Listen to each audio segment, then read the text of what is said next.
Hey, Bonnie Manning here. Welcome to the Garden Report. The Eastern Conference Finals is set. Our coverage is continuing. Let's go, Bobby. Eastern Conference Finals. Let's do it. The Celtics push for Banner 18 continues, and they'll have to get through the Heat, who are the 1 seed in the East.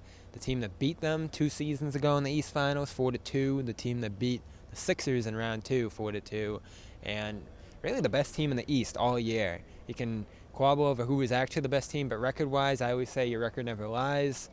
They were great defensively. They had an awesome transition game. Jimmy Butler's just had a brilliant postseason. So I'm not taking them lightly whatsoever. I do think the Celtics match up fairly well with them when you consider their defense, the 2 stars, and just the resiliency of this team's passing attack and overall their toughness this season. This isn't the same Celtics team that the Heat kind of stepped all over in the bubble. Right, and that's a good way to put it, a good way to frame this one, because I think both of these teams have sort of come a long way, right? But whereas the Miami Heat were consistent all year long, the Celtics were the harder team in the second half, right? With 31-10 to finish the regular season. It's an impressive record. It speaks to where they are and the sort of turnaround they did. But this is going to be a tough challenge, Bobby. I think you're looking at a much more disciplined team. I think defensively they're there as well.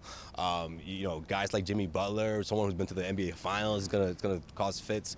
They get the zone. They got the zone defense, which caused fits a couple of years ago. So we'll see what the Celtics do this time around.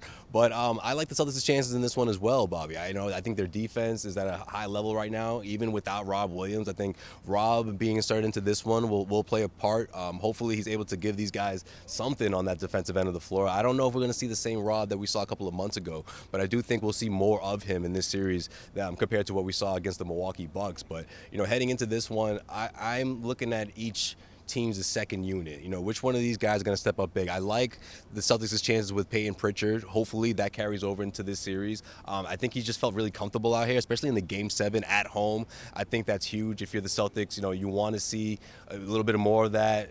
Peyton Pritchard has speak of a guy who second half basketball, that Peyton was part of that. He had stretches where he could really get going off the bench, give you that spark. And of course, there's Derek White, who we saw a couple of flashes of that in the best of 7 series against the Bucks. So this is going to be a really good matchup. I don't think it's going to be relatively easier compared to the Milwaukee Bucks. Granted, there is no Giannis Antetokounmpo in this one that the Celtics have to counter, but you have to look at the other guys too from this Miami Heat team, especially in the backcourt. A lot of guards that can get going, offensively. Going to be a lot of pressure on the Celtics' defense in the backcourt. So we'll see how they respond. Yeah, I like your depth point. That's the name of the game with the Heat. They have different guys step up. Max Strus has killed the Celtics this year. And he's had one heck of a second half / postseason. Yeah. You can see the articles now. Max Strus, the guy who got away, now key to the Miami Heat's shooting off the ball. Got cut. Defensively, I thought he was great against Jaylen Brown last time these two teams played, and the Heat did sneak out while the Celtics were on fire there to end the year. Good win here in Boston. Celtics destroyed a more short-handed team in Miami to start the year, and then a very short-handed team. I don't even think had Butler here in the second game between them. So Celtics won the season series, I believe, 2-1, unless I'm forgetting a game there. But they effectively won it early. Heat controlled it late. And Kyle Lowry battling hamstring injury that's a tough last round. But like you said, Max Strus has been holding it down, so to speak, in that backcourt. Victor Gabe Oladipo Vincent, getting his game back again. So these are a handful of guards, a few guards that can go for 20 plus if you let them, or if you sleep on them. Yeah, and Rob, you mentioned him. Didn't play in this game. Didn't look great to me in warm-ups. No. Felt like it was just going to be a rebound or a foul trouble emergency thing if he had to go out there. And they effectively said we're better with Tice, Al, and Grant in the spot. Different matchup. I think Rob's sort of key back line for a lot of the pick-and-roll action they do and everything else in Miami.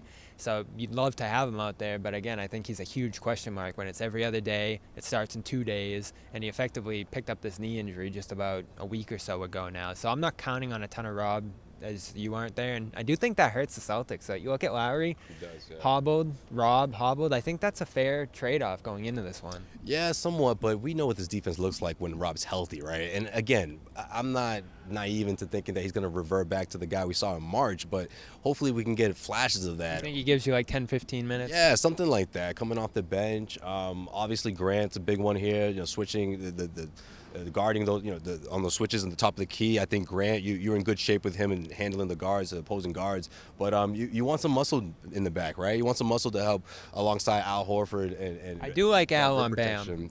Yeah, I like Al and Bam, but again, guys blowing past the backcourt defenders. Rob is sort of like that anchor, that guy in the back that can really, if someone gets past, he'll be there to defend. He's developed so well in that, especially in switching in certain instances. So it'll be interesting to see what happens, how much he's going to be in this series. I'd be surprised if you see a lot of Rob in Game 1, but hopefully we'll see more of him throughout the course of the series. Hopefully if there's a chance to ramp him up to the later end of the series, you could actually get Rob at some point in maybe the Boston end of the first 4 games there. So it'll be interesting to see what they do with Rob. Lowry, I'm sure we'll get an idea of what kind of health status he's going to have going into this series. Either way, Heat, you just never know who's going to step up for them. And Butler's been amazing. Like, there's no other word to say about what he's done here. Jayson Tatum got going later in this series. Jaylen Brown, I think he's a guy that can really crack open Miami's defense. He did it here against Milwaukee tonight and for much of this series. I agree with that, yeah. Similar matchup here. 2 great defenses going at it. I think there's going to be a lot of stagnancy both ways, and there's going to be a lot of grinded out games. It's going to be really exciting. What's your confidence level going in? For the Celtics, I put a steady 8, 7, 8. I mean, I'm pretty high too. Coming off of a blowout win in Game 7, it's right there. But again, it's not going to be easy. I don't think it's going to be something that the Celtics do in 5 or maybe even 6 games. This thing could go the max. It all depends on their approach in those first 2 games in Miami. This will be the first series where the Celtics don't have home court, so we'll see what they do with that. Hopefully they can steal one and be in good shape going into Game 3 with the series tied. I'm very interested to see what they look like Game 1, 2 days after this intense Game 7. Right.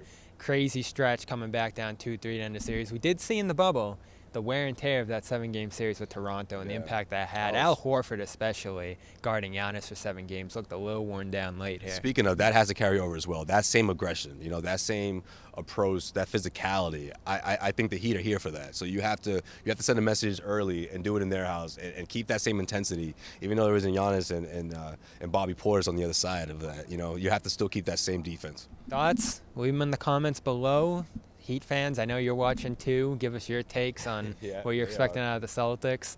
Welcome back, of course, to CLNS Heat fans. Welcome back. Go get com.com/garden. Either way, I think you're going to need a Heat fan or Celtics fan in this series. Com.com/garden, 40% off a premium subscription. That's yoga, sleep sounds, meditations, everything you need to relax as we get into the real consequential part of the playoffs here, the East Finals getting started Tuesday. We'll have coverage live from Miami, CLNS Media, Celtics All Access, Josue Pavone, Bobby Manning live from TD Garden. The Celtics 109-81 winners beat the Bucks in 7 games here in round 2.